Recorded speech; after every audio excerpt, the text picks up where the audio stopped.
हरे कृष्णा। आइए आज हम गीता जी के चौथे अध्याय के 22वें श्लोक की विस्तृत व्याख्या करेंगे। यदृच्छा लाभ संतुष्टो द्वंद्वातीतो विमत्तरः समः सिद्धावसिद्धौ च कृत्वापि न निबध्यते। अर्थात जो कर्मयोगी फल की इच्छा के बिना अपने आप जो कुछ मिल जाए उसमें संतुष्ट रहता है और जो ईर्ष्या से रहित, द्वंद्वों से रहित तथा सिद्धि और असिद्धि में समान है, वह कर्म करते हुए भी उससे नहीं बंधता। व्याख्या है यदृच्छा लाभ संतुष्ट है। कर्मयोगी निष्काम भावपूर्वक सांगोपांग रीति से संपूर्ण कर्तव्य कर्म करता है।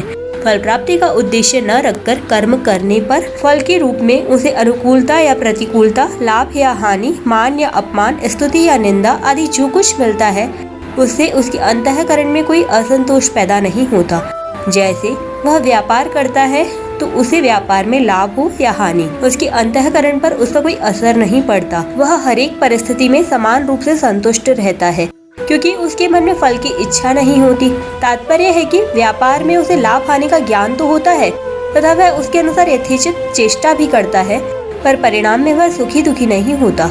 यदि साधक के अंतःकरण पर अनुकूलता प्रतिकूलता का थोड़ा असर पड़ भी जाए तो भी उसे घबराना नहीं चाहिए, क्योंकि साधक के अंतःकरण में वह प्रभाव स्थायी नहीं रहता, शीघ्र मिट जाता है। उपयुक्त पदों में आया लाभ शब्द प्राप्ति के अर्थ में है, जिसके अनुसार केवल लाभ या अनुकूलता का मिलना ही लाभ नहीं है। प्रत्युत लाभ हानि, अनुकूलता प्रतिकूलता आदि जो कुछ प्राप्त हो जाए वह सब लाभ है। विमत्सर है। कर्मयोगी संपूर्ण प्राणियों के साथ अपनी एकता मानता है, सर्वभूतात्मा भूतात्मा, इसलिए उसका किसी भी प्राणी से किंचन मात्र भी ईर्ष्या का भाव नहीं रहता। विमत्सरः पद अलग से देने का भाव है कि अपने में किसी प्राणी के प्रति किंचन मात्र भी ईर्ष्या का भाव नहीं आए। इस विषय में कर्मयोगी बहुत सावधान रहता है, कारण कि कर्मयोगी की संपूर्ण क्रियाएं प्राणी मात्र के हित के लिए होती हैं। अतः यदि उसमें किंचन मात्र भी ईर्ष्या का भाव होगा तो उसकी संपूर्ण क्रियाएं दूसरों के हित के लिए नहीं हो सकेंगी। ईर्ष्या दोष बहुत सूक्ष्म है। दो दुकानदार हैं और आपस में मित्रता रखते हैं, उनमें एक की दुकान दूसरे की अपेक्षा ज्यादा चल जाए तो दूसरे में थोड़ी ईर्ष्या पैदा होती है कि उसकी दुकान ज्यादा चल गई, मेरी कम चली। इस प्रकार ईर्ष्या दोष के कारण मित्र से भी मित्र की उन्नति नहीं सही जाती। जहाँ आपस में प्रेम है, एकता है, मित्रता है, वहाँ भी ईर्ष्या दोष आ जाता है। फिर वहाँ वैर भिन्नता आदि हो, वहाँ का तो कहना ही क्या है। इसलिए साधक को इस दोष से बचने के लिए विशेष सावधान रहना चाहिए। द्वंद्वातीतः कर्मयोगी लाभ हानि, मान अपमान, स्तुति निंदा, अनुकूलता प्रतिकूलता, सुख दुख आदि द्वंद्वों से रहित होता है। इसलिए उसके अंतःकरण में उन द्वंद्वों से होने वाले राग द्वेष हर्ष शोक आदि विकार नहीं होते।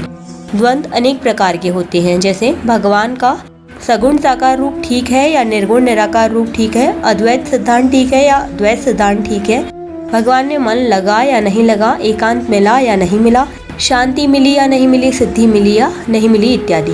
इन सब द्वंद्वों के साथ संबंध न होने से ही साधक निर्द्वंद होता है। जैसे तराजू किसी भी तरफ झुक जाए तो वह बराबर नहीं कहलाता, ऐसे ही साधक के अंतःकरण में किसी भी तरफ झुकाव हो तो वह द्वंद्वातीत नहीं कहलाता।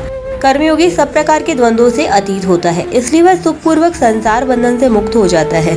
समः सिद्धावसिद्धौ च, किसी भी कर्तव्य कर्म का निर्विघ्न रूप से पूरा हो जाना ही सिद्धि है और किसी प्रकार के विघ्न बाधा के कारण उसका पूरा न होना असिद्धि है।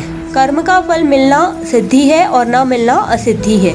सिद्धि और असिद्धि में राग द्वेष हर्ष शोक आदि विकारों का न होना ही सिद्धि असिद्धि में समान रहना है। दूसरे अध्याय के 48वें श्लोक में सिद्ध्य सिद्ध्यो समो भूत्वा पदों में भी यही भाव आया है। अपना कुछ भी नहीं है, अपने लिए कुछ भी नहीं चाहिए और अपने लिए कुछ भी नहीं करना, ये तीनों बातें ठीक ठीक अनुभव में आ जाएं तभी सिद्धि असिद्धि में पूर्णतः समता आएगी। कृत्वापि न निबध्यते, यहाँ कृत्वापि पदों का तात्पर्य है कर्मयोगी कर्म करते हुए भी नहीं बंधता, फिर कर्म न करते हुए बंधने का प्रश्न ही नहीं होता। वह दोनों अवस्थाओं में निर्लिप्त रहता है। जैसे शरीर निर्वाह मात्र के लिए कर्म करने वाला कर्मयोगी कर्मों से नहीं बंधता, वैसे ही शास्त्र में संपूर्ण कर्मों को करने वाला कर्मयोगी भी कर्मों से नहीं बंधता। वास्तव में देखा जाए तो कर्मयोग में कर्म करना, अधिक करना, कम करना, न करना बंधन या मुक्ति का कारण नहीं है। इनके साथ जो लिप्तता लगाव है ना, वही बंधन का कारण है और जो निर्लिप्तता है वही मुक्ति का कारण है। जैसे नाटक में एक व्यक्ति लक्ष्मण का और दूसरा व्यक्ति मेघनाद का स्वांग धारण करता है और दोनों व्यक्ति अपने अपने स्वांग को ठीक ठीक निभाते हुए भी उससे निर्लिप्त रहते, अर्थात अपने को वास्तव में लक्ष्मण या मेघनाद नहीं मानते। ऐसे ही कर्मयोगी अपने वर्ण आश्रम आदि के अनुसार कर्तव्य का पालन करते हुए भी उनसे लिप्त नहीं होता, अर्थात उनसे अपना कोई संबंध नहीं मानता। उसका संबंध नित्य निरंतर रहने वाले स्वरूप के साथ रहता है, प्रतिक्षण परिवर्तनशील प्रकृति के साथ नहीं। इसलिए उसकी स्थिति स्वाभाविक ही समता में रहती है। समता में स्थिति रहने से वह कर्म करते हुए भी उनसे नहीं बंधता। यदि विशेष विचार पूर्वक देखा जाए तो समता स्वतः सिद्ध है। यह प्रत्येक मनुष्य का अनुभव है कि अनुकूल परिस्थिति में हम जो रहते हैं, प्रतिकूल परिस्थिति आने पर भी हम वही रहते हैं।